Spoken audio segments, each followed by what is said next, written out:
What's up, guys, and welcome back to Adventure Belt. My name is Hcalory. It is a cold and rainy late fall day here in Montana, and it is diesel time. This is the 2024 offering from Hcalory, but stand by. This right here is the brand new 2025 version, and we're gonna find out exactly why it's better. Stay tuned. First off, let's talk about what comes in the box. Obviously, you have the brand new 2025 Hcalory diesel heater, suitcase style.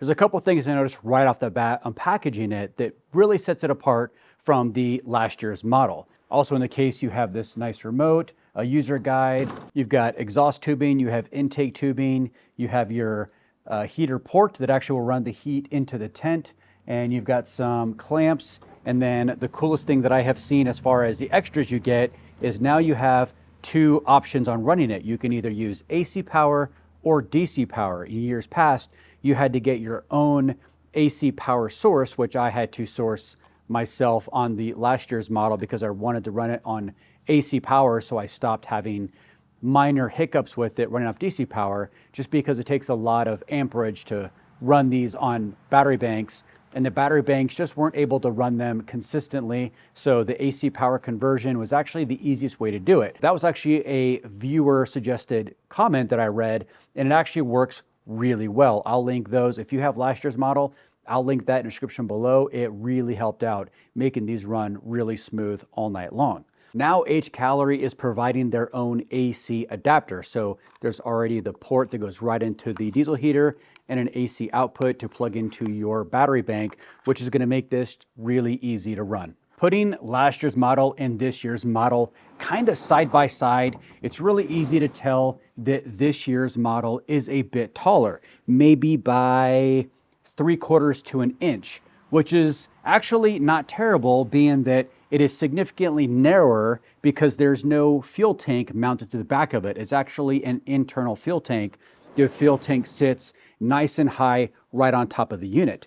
Now, I really like that because I was never a huge fan of this external fuel tank. There's a lot of disadvantages. One, you have the fuel line running exterior, which you can, kind of knock it out. You can definitely do damage to the fuel line. It's not protected. And I was also nervous about having a fuel line puncture here. So I have a pickup tube inside here, which isn't factory, it's aftermarket, but it works pretty well.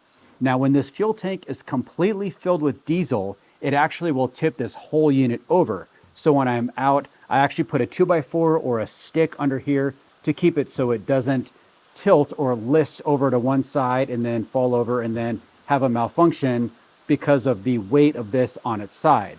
Now, I'm not saying that this isn't bad for this, because again, you still have a lot of weight high on the unit, which is going to make it tippy, but it's tippy to the point where you can kind of control the weight because this whole thing is heavier. The whole unit is low.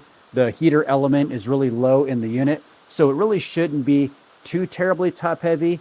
Also, this is a 5-liter fuel tank. This is a 6-liter fuel tank. So you'll get a lot more capacity out of this year's model. One thing I just thought of, I always wanted to mount this to a vehicle. I've seen them on the sides of bed racks, and I thought it was a really great way to store these because you don't want these inside the vehicle because it's diesel, and that's disgusting. So I really wanted to figure out a way to do it, but unfortunately you have the diesel tank on the back side, and then you have the access door on the front side. So there's no good place to mount this because of this external diesel tank. However, on the new model, with the tank being internal, everything is this way. This backside is completely open and has mounting holes, so you could easily make a bracket or just hard mount this right to a bed rack. You could even tell just picking these up that this one, it just picks up flat. This one, it lists towards the tank side because of the weight being off center. And this tank isn't even full. This is after it was maybe here-ish, so I might have used an inch of fuel on the overnight testing I did just recently with the Ironman tent, which you can check that video out in the description below. Moving along the display side, I like on the new model that the display screen itself is a lot higher in the unit. It's going to be a lot easier to see. The colors have always been good on these, but however, it being so low in the unit, it was always really hard to see. And this is just going to be easier to use. It also looks a little bit more ruggedized. I don't know if you can tell on this one, but the actual cover on the screen has kind of delaminated on the top, so it's just barely hanging on there. Doesn't really broken yet, but well, I shouldn't say broken. It is broken. However, it hasn't stopped functioning yet, so I've just kind of left it. But yeah, it's definitely not ideal. Also, they changed the plug orientation, a very small detail, but you'll notice when you insert this, you have to kind of push up against the ground, and it wants to, because the tail of it orients down, it just is a pain because you have this digging into the ground. It always just gets dirt and mud on it because I often leave these on the ground. But now they have actually oriented the plug itself upward. That way the tail of it is facing upward. Just a really nice detail. And then of course you have nearly identical intake ports here on the front.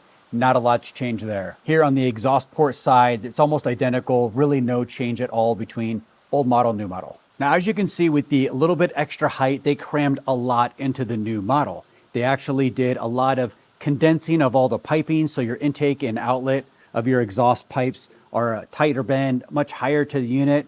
And supposedly these are a more efficient heater, so that way you're going to get better turnover diesel to heat output. But I haven't really found a lot of detail about how it's more efficient or why it's more efficient. Hcalory is saying that it is just more efficient. The only thing that I can really tell that you're missing out on going with the newer model over the older model is going to be the storage space inside the unit itself.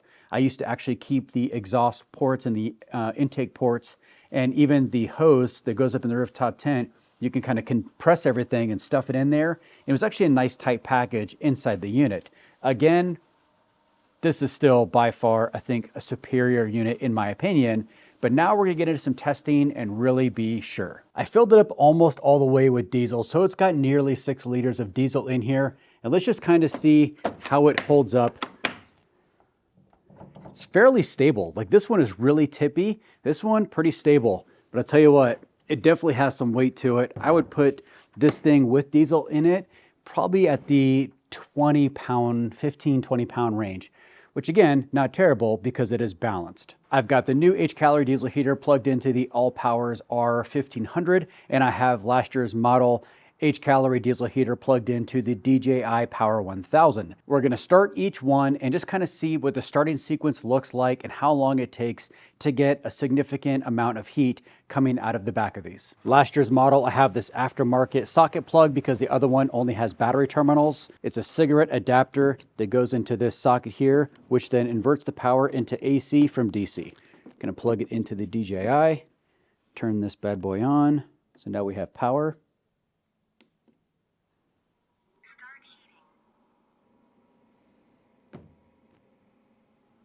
So we are about, started the clock late, so we're about 6 minutes in. It's already putting out some pretty good heat.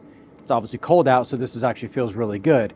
I would say we're probably at about 80, 90 degrees. I brought the thermal camera out. Unfortunately, the battery was dead, so that's charging, but we should be able to get some good readings about what kind of temps these actually put out. You'll also notice even 6 minutes in, the pump is still making that really obnoxious ticking sound. And that's something that I really hope they fixed in this model. Granted, when you're up in the tent and this is on the ground, you really don't hear it. But if you do have to put this someplace right next to where you sleep, that would be annoying. Now in the 2025 model, a lot cleaner setup for the power. AC input goes here, AC input goes into the All Powers. We're just gonna turn the All Powers on. Much cleaner display than on the last year's model. We'll hit the power. So in the newer model, it's a press and hold, not just a press like last year's model. And the display does time itself out, so it turns off. All you have to do is hit the power button, turns back on.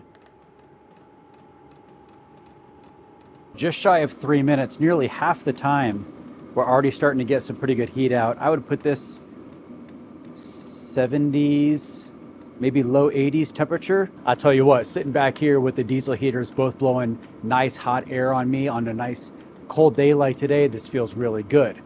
Great thing about this is they both have individual apps. Hcalory actually came out with their own app, which is a lot more user-friendly than the old app that they used that was kind of third-party for their previous models. I'll kind of show you right now just the functionality of them, but a lot more straightforward. Best part is that everything on the older model was in Celsius. So I was always having to do a conversion table in my head of what temperatures I was kind of going for. Now you can actually do Fahrenheit, which is great because for here in the US, that's what we're accustomed to, and everything is already preset in the app and on the display for Fahrenheit, which is even better. I kicked both models up to level 10 and they're both working really hard to pump out a lot of heat, almost at the exhaust on that one. And my thermal camera, for whatever reason, will hook up to my phone, so I don't have an actual temperature to give you, but just my hand being 6 inches away, it actually kind of burns. So they're definitely pumping out a lot of heat. And just by feel, I would say they're at the exact same temperature. Yeah, I don't feel any real difference as far as the heat output that they're able to put out individually. Both these diesel heaters are really good. You have last year's model compared to this year's model, and I think Hcalory did a really good job of making necessary upgrades to make this better. The integrated diesel tank, just flipping the power outlet, raising up the display screen, make it a little bit more ruggedized, changing the app around, making it so that it's Fahrenheit, not Celsius. They're all fine-tuning little tweaks, but they make a big difference in the day-to-day functionality of this diesel heater. The real question is, which one should you sink your money into? I bought this last year. I want to say it was $200 from Amazon. I don't recall. The Hcalory website price is $280 and it is on sale for $139. So that is a big discount to get last year's model. Now this year's model retails for $299 and is on sale for $235.99 on their website. You're paying a bit more, but honestly, I think the upgrades are kind of worth it. Having the better app, having the integrated gas tank is the biggest thing for me. The form factor is really sleek with the gas tank inside of it instead of having this ridiculous gas line going out front. That was my biggest concern with this, which is why I put the pickup tube on top of the tank. That way I could take the hose off if I wanted to for storage, because again, that gas line is in a spot just ripe to get broken, and then you've got diesel everywhere. It's just, I've never liked this design. This is significantly a better design as far as portability and keeping that gas line safe, all internal, really good setup. I really hope you guys enjoyed that review. Comment below, is the updates they made to the newer model worth the extra coin? I'm really interested to know what you guys think. Be sure to like, be sure to subscribe, and I will see you guys next time.